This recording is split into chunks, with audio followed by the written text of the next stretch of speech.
الحمد لله وكفى وسلام على عباده الذين اصطفى أما بعد فأعوذ بالله من الشيطان الرجيم بسم الله الرحمن الرحيم وما أرسلناك إلا رحمة للعالمين صدق اللہ العظیم۔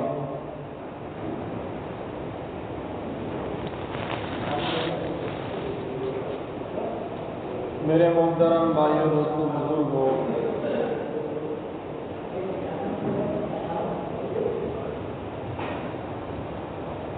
جیسا کہ آپ لوگوں کو معلوم ہے کہ گزشتہ کل میں نے آپ لوگوں کے سامنے حضرت نبی کریم صلی اللہ علیہ وسلم کے نام رکھنے کے متعلق اور شیر خوار چھوٹے بچے کو دودھ پلانے کے متعلق عرب کے اندر جو دستور تھا اس دستور کے مطابق بچے کو عورتیں جو لینے آیا کرتی تھی ان باتوں کو عرض کیا تھا۔ ان عورتوں کے اندر حضرت حلیمہ بھی تھی اور حضرت حلیمہ نے جو برکتیں دیکھی حضور پاک صلی اللہ علیہ وسلم کو لینے کے بعد وہ ساری برکتیں آپ لوگوں کے سامنے گزشتہ کل بیان کر دی گئی تھی، اور اخیر میں نے یہ بات بیان کی تھی کہ حضرت حلیمہ کے گھر 6 افراد کے اوپر مشتمل تھا۔ ان کے گھر کے اندر 6 آدمی رہتے تھے۔ ان 6 میں سے ایک حضرت سیمہ رضی اللہ تعالی عنہ بھی تھی۔ حضرت سیمہ یہ آپ صلی اللہ علیہ وسلم کی رضائی بہن ہے۔ حضور پاک صلی اللہ علیہ وسلم سے بے حد محبت کرتی تھی۔ حضور پاک صلی اللہ علیہ وسلم کی پرورش کے اندر اپنی امی کا ہاتھ بٹایا کرتی تھی، حضور کا بہت ہی خیال رکھتی تھی، نہلاتی تھی، کپڑے پہناتی تھی، سرما لگایا کرتی تھی، کبھی تو گود میں لیتی تو کبھی بوسہ لیتی تھی تو کبھی اپنے سینے سے لگاتی تھی۔ تو حضور پاک صلی اللہ علیہ وسلم کو بھی اپنی بہن سے بہت ہی محبت تھی۔ آپس میں ایک ہی ساتھ کھیلا کرتے تھے بچپن کے اندر۔ پھر آگے چل کر اعلان نبوت ہوا، ہجرت ہوئی، حضور پاک صلی اللہ علیہ وسلم مدینہ کو چلے گئے۔ حضرت سیمہ رضی اللہ تعالی عنہ فرماتی ہے کہ لمبی مدت کے بعد کچھ لوگ میرے پاس آئے اور انہوں نے آ کر مجھ سے کہا کہ سیمہ، تجھے یاد ہے حلیمہ کے گود میں تمہارا ایک بھائی تھا جس کا نام محمد ابن عبداللہ تھا، آمینہ کے بیٹے تھے، تم ان کے ساتھ کھیلتے تھے، کیا بڑے ہونے کے بعد اپنے بھائی کو دیکھا بھی ہے؟ وہ نبوت اور مدینے میں ہے، نبوت کا دعویٰ کرتے ہیں، لوگ ان کی رسالت کو تسلیم کرتے ہیں، لوگ ان کی باتوں کو مانتے ہیں، اور آج کل تو ان کی باتیں اتنی پھیل چکی ہے کہ بڑے بڑے بادشاہ ان کے قدموں کے آپر آ کر اپنے مسائل کو حل کرتے ہیں۔ حضرت سیمہ فرماتی ہے کہ جب میں نے ان باتوں کو سنا تو میرے دل کے اندر ایک جذبہ پیدا ہوا کہ کہ چلو چل کر آخر ایک نظر اپنے بھائی کو بھی دیکھ لے کہ وہ بھائی مجھے پہچانتا یا نہیں پہچانتا۔ میں نے سفر کی تیاری کی تو میری سہیلیوں کی ایک ٹولی بھی میرے ساتھ تیار ہوئی اور انہوں نے مجھ سے کہا کہ سیما اگر تم مدینے کو جانا چاہتی ہے تو ہم بھی تیرے ساتھ مدینوں کو چلیں گے، تیرے سفر کے ساتھی بنیں گے۔ حضرت سیما فرماتی ہے کہ ہمارا قافلہ مدینے کی طرف روانہ ہوا۔ جب ہم مدینہ کی سرحد کو پہنچے تو وہ صحابہ جو مدینے کی گشت کر رہا تھا اور مدینہ کے حدود کی حفاظت کر رہا تھا، انہوں نے جب ہم اجنبیوں کو دیکھا تو وہ گھبرا گئے اور انہوں نے سوچا کہ یہ اجنبی لوگ ہیں، ان کا رہن سہن بھی مدینے سے بالکل جدا رہنا ہے۔ حضرت سیما فرماتی ہے کہ جب ہم قریب پہنچے تو صحابہ کی جماعت نے ہم سے کہا کہ تم کون ہو، کیوں آئے ہو اور کیا چاہتے ہو؟ تو میری ساری سہیلیاں گھبرا گئی، لیکن چونکہ اس کے اندر میں ہمت والی تھی، بے باک خاتون تھی، میں نے کہا جاؤ ہم سے کچھ مت پوچھو اور جا کر تمہارے نبی سے کہنا کہ تمہاری بہن تم سے ملنے کے لیے آئی ہے اور اس وقت وہ مکے سے آئی ہے۔ صحابہ یہ سن کر صحابہ کو بھی بڑا تعجب ہوا کہ آقا کی بھی کوئی بہن ہے اور وہ مکے میں رہتی ہے، لیکن انہوں نے ادب کے مارے کچھ نہیں پوچھا اور فوراً وہ حضور پاک صلی اللہ علیہ وسلم کی خدمت میں حاضر ہوئے اور حضور پاک صلی اللہ علیہ وسلم سے فرمایا کہ آقا ایک قافلہ آیا ہوا ہے، دیکھنے میں اجنبی عورتوں کا ہے۔ جب ہم نے ان سے پوچھا تو انہوں نے بڑی بے باکی سے کہا کہ ہم سے کچھ مت پوچھو، جا کر تمہارے نبی سے کہنا کہ تمہاری بہن تم سے ملنے کے لیے آئی ہے اور اس وقت وہ مکے سے آئی ہے، اور ان کا نام بھی بتایا کہ میرا نام سیما ہے۔ سیما کا نام کر صحابہ فرماتے ہیں کہ حضور کا چہرہ بےتاب ہو گیا اور آنکھوں کے اندر آنسو آ گئے اور فرمایا بے شک وہ میری بہن ہے، بے شک وہ میری بہن ہے، جاؤ اسے اکرام کے ساتھ لے آؤ، کوئی بے عزتی مت کرو اور ان کو کوئی تکلیف مت پہنچاؤ۔ صحابہ کا قافلہ اس قافلے کو لینے کے لیے روانہ ہوا۔ حضرت سیما فرماتی ہے کہ جب ہم مسجد نبوی ادھر حضور پاک صلی اللہ علیہ وسلم نے لوگوں سے کہا کہ مسجد نبوی کا صحن صاف کر دو اور اپنے گھر کے اندر آواز دی کہ اگر تمہارے پاس کوئی اچھی چادر ہے تو بھیج دو تاکہ میں اس کو بچھا کر اپنی بہن کا اکرام کروں۔ حضرت سیما فرماتی ہے کہ ہم جب مسجد نبوی کے صحن کے پاس پہنچے ہم نے دیکھا کہ حضور پاک صلی اللہ علیہ وسلم کے ساتھ محبت کرنے والا ایسا قافلہ ہے کہ ایسی محبت دنیا میں کہیں نہیں دیکھی جاتی۔ ایسا قافلہ کھڑا ہے کہ حضور جب دوسری طرف دیکھتے ہیں تو صحابہ آپ کو دیکھتے ہیں اور جب آقا ان کو دیکھتے ہیں تو ادب سے اپنی نگاہوں کو نیچی کر لیتے ہیں۔ حضرت سیما کہتی ہے کہ میں یہ سوچتی تھی اور منظر دیکھ رہی تھی کہ کیسی محبت کر رہے ہیں کہ محبت کے اندر اپنے آقا سے آنکھ ملانے کے لیے تیار نہیں ہے۔ صحابہ نے حضور پاک صلی اللہ علیہ وسلم سے محبت کا ایسا ثبوت دیا ہے کہ جب حضور دنیا سے چلے گئے اور صحابہ کے ایک مجمع سے پوچھا جاتا کہ حضور پاک کے حلیے کو بیان کرو کہ حضور پاک کیسے تھے، تو صحابہ کے ایک بہت بڑا مجمع یوں کہتا تھا کہ ہماری شان ہی کہاں تھی کہ ہم حضور کے حلیے کو دیکھتے، وہ تو ابو بکر اور عمر کی شان تھی کہ حضور کی مجلس کے اندر بیٹھتے تھے اور فیس ٹو فیس فائدہ اٹھاتے ہیں، ورنہ ہمارا حال تو یہ ہے کہ حضور کی محبت کے اندر ہم نے کبھی حضور کو جی بھر کر دیکھا ہی نہیں۔ حضرت سیما فرماتی ہے کہ جب میں یہ منظر دیکھ رہی تھی تو میرے بھائی کا روب میرے اوپر پڑنے لگا، میرے جسم کے اندر ایک کپکپی سی طاری ہو گئی۔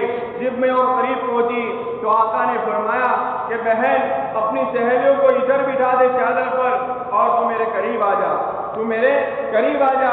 حضرت سیما فرماتی ہے کہ یہ سن کر میری چیخ نکل گئی اور میں نے کہا کہ آقا آپ میرے بھائی ہو، میں آپ کی رضائی بہن ہوں، لیکن اتنی بڑی گستاخی کہ آپ کی چادر مبارک کے اوپر میں اپنا قدم ناپاک قدم کیسے رکھ سکتی ہوں؟ حضور نے فرمایا بیٹی مدتوں کے بعد اللہ نے مجھ سے تجھ کو ملایا ہے، تو میری اس چادر کے اوپر بیٹھ جا، میری تمنا یہ ہے۔ حضرت سیما فرماتی ہے میں نے اپنے بھائی کی اس بات کی لاج رکھی اور میں اس کے اوپر بیٹھ گئی، لیکن ابھی بھی میرے بھائی کا روب میرے اوپر پڑ رہا تھا، میرے جسم کے اندر کپکپی تاری تھی۔ حضور پاک صلی اللہ علیہ وسلم کی محبت اور ان کے اخلاق کو میں دیکھ رہی تھی۔ حضور نے پھر مجھے بچپن کا زمانہ یاد دلایا کہ سیما تجھے یاد ہے کہ بچپن کے اندر ہم ایک ساتھ کھیلتے تھے اور جب میں دور جاتا تھا بھاگ کے آگے تو مجھے لپٹا لیتی تھی، تو مجھے کبھی چومتی تھی، کبھی گود کے اندر اٹھاتی تھی۔ حضرت سیما فرماتی ہے کہ میں نے ان باتوں کو سنا تو میرے دل کے اندر احساس پیدا ہوا کہ اللہ نے کتنا عظیم بھائی دیا ہے کہ اتنی ساری مشغولیوں کے اندر بھی وہ مجھ کو یاد کر رہا ہے، اتنی ساری مشغولی کے باوجود وہ مجھ کو بھولتا نہیں ہے۔ حضرت سیما فرماتی ہے کہ میں تو آئی تھی محمد ابن عبداللہ کو ملنے کے لیے، لیکن اب میری زبان محمد الرسول اللہ کہنے کے لیے بیتاب ہے۔ آپ مجھے وہ ایمان کا سب سے پہلے کلمہ پڑھا دیجئے اور اپنی غلامی کے اندر مجھے داخل کر دیجئے۔ اللہ کے رسول صلی اللہ علیہ وسلم نے اپنی بہن کو ایمان کا کلمہ پڑھایا، اسلام میں داخل کرایا اور اللہ کا شکر ادا کیا کہ اللہ تو کتنا کریم ہے کہ بھائی کی محبت میں تو نے بہن کو کھینچے کھینچے پہنچا دیا اور اس کو دوزخ سے آگ سے بچنے کے اسباب بتا دیے اور اس کو تو نے حق کا راستہ بتا دیا۔ پھر آقا نے فرمایا کہ بہن اگر تو یہاں رہنا چاہتی ہے تو میں تیرے رہنے کا انتظام کر دوں، اگر تو جانا ضروری سمجھتی ہے تو میں تیرے جانے کا انتظام کر دوں۔ حضرت سیما فرماتی ہے میں نے کہا آقا آپ کی محبت کو چھوڑ کر میں کہاں جا سکتی ہوں، لیکن قافلے والے میرا انتظار کر رہے ہیں، آپ مجھے جانے کی اجازت دیجیے تاکہ میں آپ کے حق پیغام کو اپنے قبیلے کے اندر اور اپنے خاندان کے اندر منتقل کروں۔ زندگی باقی رہی پھر آ کر آپ کی قدموں کے اندر پڑی رہوں گی۔ حضور نے دیکھا کہ بہن جانا چاہتی ہے، صحابہ سے کہا کہ پسندیدہ اٹھنیوں میں سے اٹھنی لاؤ۔ آقا نے اپنی نگاہ نبوت سے اٹھنی کا انتخاب کیا، پھر اپنے ہاتھ سے اس کا کجاوا کسا اور اس کے اوپر رکاب ڈالی، پھر اپنی بہن سے فرمایا کہ سیما اس کے اوپر بیٹھ جا۔ جب سیما کو بیٹھنے میں تکلیف ہوئی تو آقا نے فرمایا کہ سیما تجھے بیٹھنے میں تکلیف ہو رہی ہے، میں بیٹھ جاتا ہوں، تو اپنے پیر میرے کندھوں کے اوپر رکھ کر اس کے اوپر بیٹھ جا۔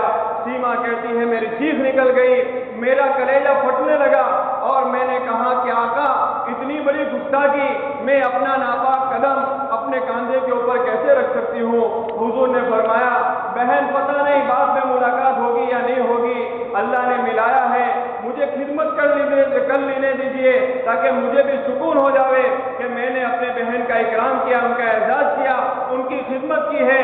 سیما کہتی ہے کہ میں حضور کے اوپر بیٹھ کر میں اس اونٹنی کے اوپر بیٹھی، پھر حضور پاک صلی اللہ علیہ وسلم نے گھرانہ نبوت کے اندر آواز دی کہ کوئی اچھی چادر ہے تو بھیج دو، جو بھی تم دینا چاہتے ہو دے دو تاکہ میری بہن کو تحفہ دے دوں، ہدیہ دے دوں۔ حضرت سیما فرماتی ہے محبت میں اتنے تحفے لائے، اونٹنی کی پوری پیٹھ تحفوں سے لد گئی۔ پھر حضور پاک صلی اللہ علیہ وسلم نے اونٹنی کی نوکیل پکڑی اور مجھے اسلام کی باتوں کو سکھانا شروع کیا اور حضور چلنے لگے، پھر میری چیخ نکل گئی اور میں نے کہا آقا اتنی بڑی گستاخی، اگر آپ جانا ہی چاہتے ہیں تو ایک کام کیجئے میں اتر جاتی ہوں، آپ بیٹھ جائیے۔ حضور نے فرمایا نہیں، بے قرار دل کو سکون پہنچا دے اور مجھے تیرے ساتھ چلنے دے۔ حضرت سیما فرماتی ہے مسجد نبوی سے مسجد قباء تک 3 میل کا راستہ حضور پاک صلی اللہ علیہ وسلم نے چل کر اور مجھے اٹھنے کے اوپر بٹھا کر طے فرمایا اور مسجد قباء میں حضور نے مجھے ہاتھ کے اشاروں سے رخصت کیا۔ حضرت سیما فرماتی ہے میں اپنے بھائی کے جدائی کے غم کو لے کر روانہ ہوئی اور جب میں مکے میں پہنچی تو قافلے والے میرے منتظر تھے، انہوں نے مجھے روک لیا اور کہا کہ سیما ہم ڈر گئے، ہم خوف کھا گئے کہ کیونکہ مدت بہت ہو چکی، ہم کو یہ احساس ہوا، ہم کو یہ محسوس ہوا کہ کوئی تو کسی حادثے کا شکار بن گئی یا تو نے اپنے بھائی کے ساتھ ہی رہنے لگ گئی۔ پھر فرمایا کہ سیما بتا تیرے بھائی نے تجھے پہچانا یا نہیں پہچانا؟ سیما کہتی ہے خدا پاک کی قسم کھا کر کہتی ہوں آسمان کی نگاہوں زمین کی آنکھوں نے، آسمان کی نگاہوں نے ایسا بھائی نہیں دیکھا جیسا بھائی اللہ نے مجھے دیا ہے، جیسا بھائی اللہ نے مجھے دیا ہے۔ ان کے اخلاق، ان کی بے قراری، ان کی محبت، ان کے اوصاف اور ان کے ساتھ ایسا میں سلوک کیا۔ حضرت سیما فرماتی ہے کہ میں نے ان کے درمیان حضور کے اوصاف کو، اخلاق کو، محبت کو بیان کیا۔ میری اٹھنی سے نکلنے سے پہلے 70 عورتوں نے ایمان کا کلمہ پڑھا۔ پھر آگے چل کر میں نے قبیلے کے اندر اسلام کی اور حضور کے دین کی دعوت و تبلیغ کو شروع کیا تو 300 گھرانے ایمان کے اندر داخل ہو گئے۔ جب یہ کارگزاری مدینوں کو پہنچی، آقا بہت خوش ہو گئے اور فرمایا اللہ تیرا کتنا بڑا احسان ہے کہ لوگوں کو جہنم کی آگ سے بچانے کے لیے میری بہن کو دریا عورتوں نے اسباب کے طور پر قبول فرما لیا۔ تو بہرحال حضرت سیما رضی اللہ تعالی عنہ یہ وہ عورت ہے جو آپ صلی اللہ علیہ وسلم کی رضائی بہن بھی ہے اور حضور پاک صلی اللہ علیہ وسلم سے بہت محبت کرتی تھی، حضور بھی ان سے بہت محبت کرتے تھے۔ یہ حضرت سیما رضی اللہ تعالی عنہ یہ حضرت حلیمہ کی بیٹی تھی، حضور کی رضائی بہن تھی۔ حضرت حلیمہ رضی اللہ تعالی عنہ کا برکات اور انوارات گزشتہ کل بھی میں نے آپ لوگوں کے سامنے بیان فرمائے تھے۔ حضرت حلیمہ آگے چل کے حضور پاک صلی اللہ علیہ وسلم کی تربیت اور حضور پاک صلی اللہ علیہ وسلم کی پرورش کے متعلق فرماتی ہے کہ حضور پاک صلی اللہ علیہ وسلم کی پرورش عجیب و غریب ہوئی ہے، عجیب و غریب ہوئی ہے کہ حضور 1 سال کے تھے 2 سال کے معلوم ہوتے تھے، 2 سال کے ہوئے جسمانی اعتبار سے حضور 4 سال کے معلوم ہوتے تھے۔ اے اللہ تبارک و تعالیٰ نے عجیب و غریب پرورش فرمائی۔ بعض لوگوں نے حضرت حلیمہ کی طرف سے اس روایت کو نقل کیا ہے کہ حضور پاک صلی اللہ علیہ وسلم کی نشو و نما اور آپ کی پرورش دوسرے سارے بچوں کے برعکس ہوئی۔ 3 ماہ کے ہوئے، 3 مہینے کے ہوئے حضور بیٹھنے لگے، 9 مہینے کے ہوئے حضور چلنے لگے اور 10 مہینے کے اندر حضور پاک صلی اللہ علیہ وسلم نے بکریوں کو حضور پاک صلی اللہ علیہ وسلم نے بکریوں چرانے کی خواہش کو ظاہر فرمایا، اور بالکل برعکس سب بچوں سے برعکس ہوئی۔ آگے چل کر حضرت حلیمہ فرماتی ہے حضور صلی اللہ علیہ وسلم کی پاکیزگی اور طہارت کے متعلق کہ میں نے حضور کے جسم کے اوپر اور ان کے کپڑے کے اوپر کبھی بھی کوئی ناپاکی نہیں دیکھی۔ حضور پاک صلی اللہ علیہ وسلم کے قضائے حاجت کے اوقات متعین تھے، آپ دوسروں بچوں کی طرح نہ روتے تھے نہ تنگ کرتے تھے۔ اور ایک روایت کے اندر آتا ہے کہ حضور پاک صلی اللہ علیہ وسلم کا سطر کھل جاتا تو فوراً فریض سے سطر کو چھپا لیتے تھے، جب تک سطر چھپتا نہیں تھا حضور کو چین نہیں آتا تھا۔ حضرت حلیمہ فرماتی ہے کہ حضور پاک صلی اللہ علیہ وسلم میرے پاس ایک منفرد اور ایک انوکھے بچے کی طرح رہے اور ان کا حسن و جمال اور ان کے انوارات اور برکات جو میں نے دیکھی اس سے پہلے میں نے کبھی بھی نہیں دیکھی تھی، کبھی بھی نہیں دیکھی تھی۔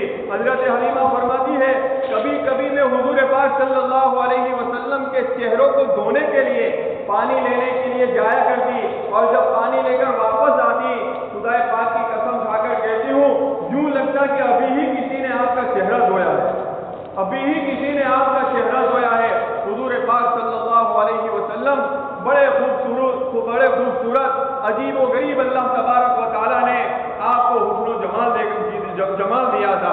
حضرت جبرائیل علیہ السلام ایک مرتبہ کہنے لگے کہ میں نے پوری دنیا کی سیاحت کی ہے، میں نے پوری دنیا میں پھرا ہوا ہوں اور میں نے ایسے لوگ بھی دیکھے ہیں کہ جن کے حسن کی بتوں کی طرف پرستش کی جاتی تھی، ان کی پوجا کی جاتی تھی، لیکن اے آمینہ کے لال جب سے میں نے تجھے دیکھا ہے میں اس نتیجے کے اوپر پہنچا ہوں کہ دنیا میں تجھ سے زیادہ خوبصورت کوئی نہیں ہے، تجھ سے زیادہ خوبصورت کوئی نہیں ہے۔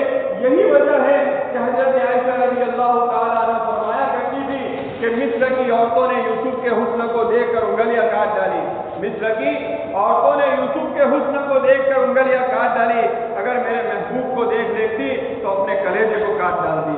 اللہ تبارک و تعالیٰ نے عجیب و غریب ان کو حسن و جمال دیا تھا۔ تو بہرحال حضرت حلیمہ رضی اللہ تعالیٰ عنہ جنہوں نے 2 سال حضور پاک صلی اللہ علیہ وسلم کی بڑی پیار اور بڑی محبت کے ساتھ پرورش کی اور آپ کو دودھ پلایا، حضرت حلیمہ کا ایک بہت بڑا مقام ہے کیونکہ یہ حضور کی رضائی والدہ ہے۔ حضور پاک صلی اللہ علیہ وسلم ان سے بہت محبت کرتے تھے۔ مورخین نے لکھا ہے کہ ایک لمبی مدت ہونے کے بعد ایک بوڑھی عورت حضور پاک صلی اللہ علیہ وسلم کی خدمت اقدس کے اندر حاضر ہوئی۔ غربت اور افلاس کی وجہ سے ان کا حال اچھا نہیں تھا۔ حضور فوراً پہچان گئے اور اپنی مجلس سے اٹھے، کھڑے ہوئے اور کہا میری ماں پھر حضور پاک صلی اللہ علیہ وسلم نے اعزاز اور اکرام کے اندر اپنی چادر مبارک کو بچھایا اور اس کے اوپر اس کو بٹھایا. وہ کوئی اور نہیں، وہ حضرت حلیمہ سعدیہ تھی. اللہ تبارک و تعالیٰ نے کہ یہاں ان کا ایک بہت بڑا مقام ہے. بعض لوگوں نے اس روایت کو بھی بیان کیا ہے کہ دور جوانی کے یعنی حضور پاک صلی اللہ علیہ وسلم کی جوانی کے عالم کے اندر حضرت حلیمہ حضرت خدیجہ کی موجودگی میں مکہ میں حاضر ہوئی تھی. حضرت خدیجہ نے ان کے اکرام کے اندر ان کی خدمت کے اندر بہت سارے اڈنی اور بہت ساری اڈنیاں ان کو تحفے میں دے دی. مدینہ منورہ کی حاضری کے موقع کے اوپر حضور پاک صلی اللہ علیہ وسلم نے ان کو بکریوں کا ایک ریوڑ اور ساز و سامان سے لدی ہوئی ایک اونٹنی ان کے ہدیے کے اندر پیش کی تھی. لیکن حضرت حلیمہ کو ان تحفوں سے زیادہ اس بات کی خوشی تھی کہ اللہ تبارک و تعالیٰ نے میرے اس بڑے بیٹے کو اتنے بڑے منصب کے اوپر فائز فرمایا جس کی وہ ہر وقت تمنا اور آرزو کیا کرتی تھی. تو حضرت حلیمہ سعدیہ کا اللہ کے یہاں ایک بہت بڑا مقام ہے، اس لیے کہ وہ حضور پاک صلی اللہ علیہ وسلم کی رضائی والدہ ہے. حضرت حلیمہ نے حضور پاک صلی اللہ علیہ وسلم کو بڑے محبت کے ساتھ 2 سال دودھ پلایا اور ان کی پرورش، ان کو پالا پوسا بڑے پیار بڑے محبت کے ساتھ. حضرت اب 2 سال معاہدہ پورا ہوا، 2 سال دودھ پینے کے لیے بھیجا کرتی تھی. یہ مدت پوری ہوئی. حضرت حلیمہ حضور پاک صلی اللہ علیہ وسلم کو لے کر بے قرار بے چین دل پریشان حال بوجھل قدموں کے ساتھ حضرت آمینہ کے پاس لوٹ رہی ہے، واپس دینے کے لیے لوٹ رہی ہے. اور یہ بات حضرت حلیمہ کے لیے بڑی بھاری اور بڑی مشکل تھی. اور کیوں نہ ہو، اس لیے کہ حضور پاک صلی اللہ علیہ وسلم کے انوارات برقرار حضرت حلیمہ دیکھ چکی تھی اور بہت محبت ہو گئی تھی. اس لیے حضور کی جدائی ان سے برداشت نہیں ہوتی تھی. حضور کی جدائی برداشت کرنا ان کے لیے بڑا مشکل تھا. بہرحال حضرت حلیمہ فرماتی ہے کہ 2 سال کے بعد جب حضور کو لے کر میں مکہ کی طرف روانہ ہوئی تو میری آنکھوں کے اندر بے تحاشا آنسو جاری تھے اور میں دل ہی کے اندر یہ دعا کر رہی تھی، کاش اللہ کوئی ایسے اسباب کو پیدا کر دے جس کی وجہ سے یہ بچہ اور کئی مدت میرے پاس رہے. بہرحال حضرت حلیمہ مکہ کی طرف روانہ ہوئی، حضرت آمینہ کے گھر پہنچی. خدا کا کرنا ایسا ہوا کہ اس موقع کے اوپر مکہ کے اندر ایک وبا، ایک بیماری پھیلی ہوئی تھی. حضرت آمینہ نے دیکھا کہ ابھی اس بچے کو یہاں رکھنا مناسب نہیں ہے. تو حضرت آمینہ نے حضرت حلیمہ سے کہا ایک کام کرو، کچھ مہینے اور اپنے پاس رکھو. حضرت حلیمہ کی امید پھر بڑھ آئی اور اللہ تبارک و تعالیٰ نے ان کی دعائیں اس طرح قبول فرمائی کہ چند مہینوں کے لیے اور حضور ان کی خدمت کے اندر آ گئے. حضرت حلیمہ حضور پاک صلی اللہ علیہ وسلم کو لے کر اپنے گاؤں کی طرف روانہ ہوئی. جب روانہ ہوئی 2 مہینے ہوئے. حضرت حلیمہ فرماتی ہے کہ یہ چند مہینے کئی سالوں پر محیط ہو گئے. کتابوں کے اندر لکھا ہے کہ جب حضرت آمینہ نے حوالے کیا اس کے بعد حضرت حلیمہ کے پاس 3 یا 4 سال رہے. تو حضرت حلیمہ اپنے گاؤں گئے، اپنے گاؤں میں حضور کو دوبارہ لے گئی. تو کچھ مدت کے بعد حضور پاک صلی اللہ علیہ وسلم کے ساتھ ایک بہت ہی عجیب و غریب اور ایک ایسا سمجھو کہ حضور پاک صلی اللہ علیہ وسلم کے ایک بہت بڑے آپریشن کا زمانہ ہے. حضور پاک صلی اللہ علیہ وسلم کا آپریشن ہوا. میں نے پہلے بھی بتایا تھا کہ حضور پاک صلی اللہ علیہ وسلم کی زندگی کے اندر بہت سارے ایسے واقعات پیش آئے جو انسانی عقل کو حیران کرنے والے تھے. اور یہ واقعات حضور کی پیدائش سے پہلے بھی پیش آئے اور جوانی کے اندر بھی پیش آئے اور نبوت کے بعد بھی پیش آئے. انہی واقعات میں سے ایک واقعہ یہ بھی ہے کہ حضور پاک صلی اللہ علیہ وسلم ابھی تو 3 یا 4 سال کے درمیان ہے اور سب سے پہلے دنیا کا حضور پاک صلی اللہ علیہ وسلم کا آپریشن ہوا. حضور پاک صلی اللہ علیہ وسلم کا آپریشن جس کو ہم شق صدر کے نام سے یاد کرتے ہیں، یعنی آپ کے سینے کو چاک کیا گیا اور ان میں سے آپ کے دل کو نکالا گیا. اس کا تذکرہ خود حضرت نبی کریم صلی اللہ علیہ وسلم نے ایک مجلس کے اندر جب بنو عامر کے ایک بوڑھے آدمی نے آپ کے بچپن کے زمانہ پوچھا کہ حضور آپ کا بچپن کا زمانہ کیسا تھا، وہ ہم کو سناؤ۔ اس موقع کے اوپر حضور پاک صلی اللہ علیہ وسلم نے اس واقعے کو بیان فرمایا تو بذات خود حضور فرماتے تھے کہ میرا شیربن یعنی پیدائشی زمانہ اور ابتدائی جوانی میری بڑی سعادت کے اندر گزری۔ ایک مرتبہ میں اپنے ہم عمر لڑکوں کے ساتھ کھیل رہا تھا، اچانک میں نے دیکھا کہ کچھ سفید پوش یعنی سفید لباس والے فرشتے تھے، وہ سفید پوش فرشتوں کی ایک جماعت میرے پاس آئی۔ ان کے ہاتھ کے اندر سونے کی تھالی تھی، اس تھالی کے اندر زمزم کی برف تھی۔ انہوں نے مجھے پکڑا اور مجھے لٹایا۔ میرے ساتھی یہ دیکھ کر تو گھبرا کر وہ تو بھاگ گئے۔ پھر ایک آدمی نے میرے سینے یا میرے پیٹ کو چاٹ کیا اور اندرونی اجزاء کو نکالا، پھر اس کو برف کے پانی سے دھویا، پھر انہوں نے اس کو واپس رکھ دیا۔ حضور فرماتے ہیں یہ منظر میں اپنی آنکھوں سے دیکھ رہا تھا۔ دوسرے فرشتے نے میرے سینے کو چاٹ کیا، میرے دل کو نکالا اور اس کو برف کے پانی سے دھویا، ان میں سے کچھ گوشت کا کوئی لوتھڑا نکال کر اس کو باہر پھینک دیا اور یوں کہا یہ شیطان کا اثر ہے، یہ شیطان کا حصہ ہے، یوں کر کے اس نے باہر پھینک دیا۔ پھر اس نے اپنا ہاتھ آسمان کی طرف فضا کے اندر بلند کیا، اچانک اس کے ہاتھ کے اندر نور کی ایک مہر آ گئی، اس نے اس مہر کو میرے دل کے اوپر رکھ دیا۔ حضور فرماتے ہیں کہ میرا پورا سینہ منور ہو گیا اور ایک مدت تک میں نے اس کی خوشبو اور اس کی لذت اور اس کی ٹھنڈک کو محسوس کیا۔ مفسرین نے لکھا ہے کہ دراصل یہ حضور پاک صلی اللہ علیہ وسلم کو یہ برف کے ذریعے آپ کے سینے کو اور آپ کے دل کو دھو کر آپ کے سینے کو پاک کیا گیا، اس لیے کہ گناہ کا جو اثر ہوتا ہے وہ گرم ہوتا ہے، اس لیے برف کے ذریعے دھویا گیا۔ اور گناہ کا جو مرکز ہے وہ انسان کا دل ہے، اس لیے گناہ کے جذبات آپ میں سے نکال دیے گئے اور آپ کو پاکیزہ کیا گیا اور آپ کو پاک کیا گیا۔ تو دوسرے آدمی نے اس طرح مہر لگائی۔ تیسرا جو فرشتہ تھا اس نے جو میرا سینے کو چاک کیا گیا تھا اور اس کے جو نشان تھے اس کے اوپر اس نے ہاتھ پھیرا، جیسے ہی ہاتھ پھیرا وہ سارا زخم مجھ سے مٹ گیا اور پھر جب میں کھڑا ہوا تو وہ تین بھی کھڑے ہوئے اور ہر ایک نے میرا معانقہ کیا اور ہر ایک نے مجھ کو بوسہ دیا۔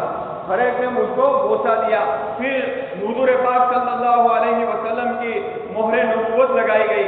بعض لوگوں کا کہنا یہ ہے کہ حضور کی مہر نبوت تو پہلے ہی سے بچپن ہی سے آپ پیدا ہوئے مہر نبوت کے ساتھ ہی پیدا ہوئے تھے، یہی وجہ تھی کہ بنی اسرائیل کے بڑے لوگ اس نشانی کے ذریعے حضور پاک صلی اللہ علیہ وسلم کو پہچان دے دیں۔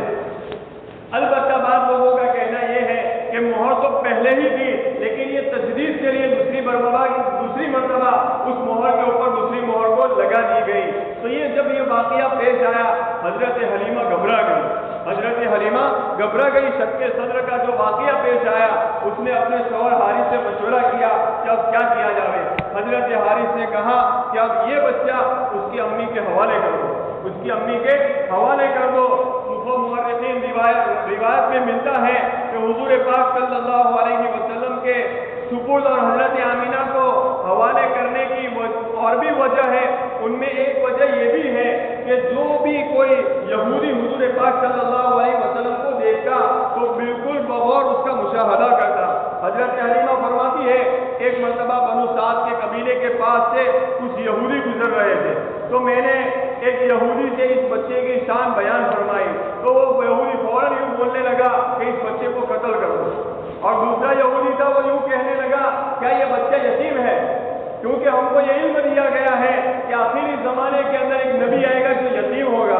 تو حضرت حلیمہ فرماتی ہے میں گھبرا گئی اور میں نے فوراً حضرت حارث کی طرف اشارہ کیا کہ ان کے والد یہ ہے۔ تو بعض لوگوں نے لکھا ہے کہ اور بھی وجہ ان میں یہ بھی وجہ تھی کہ جب یہودی دیکھتے تھے تو حضور کا مشاہدہ کرتے تھے، ان کے قتل کے درد پہ تھے، اس لیے حضرت حلیمہ گھبرا گئی۔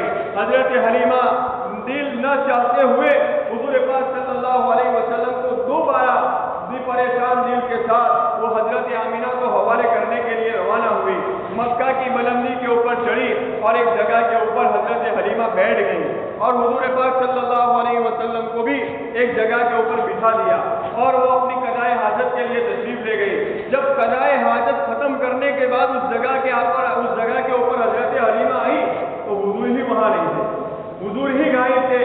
پریشان ہوئی اس لیے کہ ان کا تو سرمایہ افتخار اور سرمایہ روزگار ہی گم ہو گیا۔ چیخی چلائی اور اس نے قسم کھائی کہ خدا پاک کی قسم، اگر یہ بچہ مجھ کو نہیں ملے گا تو میں اس پہاڑی کے اوپر سے چھلانگ لگا کر اپنی جان کو ختم کر دوں گی۔ تو بے شمار بہت تلاش کیا، آخرکار وہ نا امید ہو کر واپس آ گئی، حضرت عبد المطلب کے پاس گئی اور سارا واقعہ حضرت حلیمہ نے بیان کیا۔ حضرت عبد المطلب نے بھی قریش کے ساتھ مل کر حضور پاک صلی اللہ علیہ وسلم کو تلاش کیا، لیکن کہیں پر بھی حضور نہیں ملے۔ آخر کعبۃ اللہ کی طرف رخ دیا، بیت اللہ گئے، بیت اللہ کا طواف کیا حضرت عبد المطلب نے، اور پھر اللہ کی بارگاہ میں دعا مانگی۔ غیب سے آواز آئی، رونے دھونے کی کوئی ضرورت نہیں ہے، اس بچے کو ہم کبھی ضائع نہیں کریں گے، اس بچے کو ہم کبھی بھی ضائع نہیں کریں گے۔ پھر بتایا گیا کہ فلاں درخت کے نیچے وہ بچہ بیٹھا ہوا ہے، فلاں درخت کے نیچے وہ بچہ بیٹھا ہوا ہے۔ حضرت عبد المطلب اس درخت کے پاس تشریف لے گئے تو حضور پاک صلی اللہ علیہ وسلم وہاں بیٹھے ہوئے تھے۔ ایک روایت میں ملتا ہے کہ ورقہ ابن نوفل نے ایک بچے کو دیکھا تو اس بچے کو لے کر حضرت عبد المطلب کی خدمت کے اندر حاضر ہوئے۔ یہی ورقہ ابن نوفل وہ ہے جب حضور کو نبوت ملی تو سب سے پہلے تصدیق ورقہ ابن نوفل نے کی تھی کہ یہ بالکل حق ہے کہ یہ آگے چل کر نبی ہونے والے۔ بہرحال حضور پاک صلی اللہ علیہ وسلم 4 سال تک حضرت حلیمہ کے پاس رہے اور 4 سال کے بعد حضرت آمینہ کے حوالے کر دیا۔ حضور پاک صلی اللہ علیہ وسلم کی اب عمر 6 سال کی ہو گئی۔ 6 سال کی عمر ہوئی کہ حضرت آمینہ کو اپنے مرحوم شوہر کی قبر یاد آئی اور اس کو خیال آیا کہ اب مرحوم شوہر حضرت عبداللہ کی قبر کے اوپر جانا چاہیے۔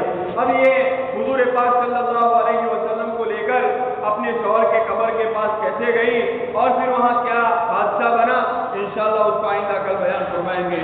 وآخر دعوانا